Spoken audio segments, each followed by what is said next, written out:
Phone tapping అంశం రేవంత్ రెడ్డి హరీష్ రావు ఆడుతున్న నాటకంగా కవిత భావిస్తున్నారు. ఇదే విషయాన్ని ఆమె భిన్నంగా కూడా చెబుతున్నారు.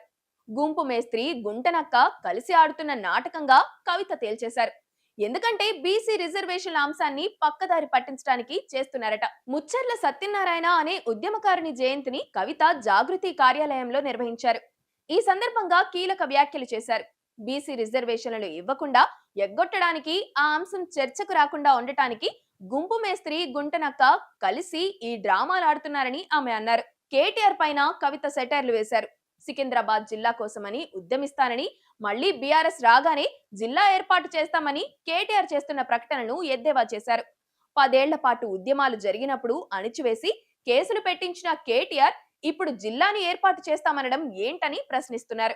జిల్లాల పునర్విభజన జరిగినప్పుడు సికింద్రాబాద్ ను జిల్లాగా చేయడంతో పాటు ప్రొఫెసర్ జైశంకర్ పేరును ఒక జిల్లాకు పెట్టాలని డిమాండ్ చేశారు. అదే సమయంలో ఎన్నికల్లో పోటీ పైన కూడా స్పందించారు.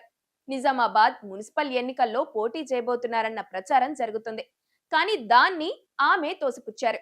తెలంగాణ జాగృతి రాజకీయ పార్టీగా ఇంకా పూర్తి స్థాయిలో అవతరించలేదని కవిత స్పష్టం చేశారు. కానీ తెలంగాణ ప్రయోజనాల కోసం పోరాడే వారికి అండగా ఉంటామని కవిత స్పష్టం చేశారు.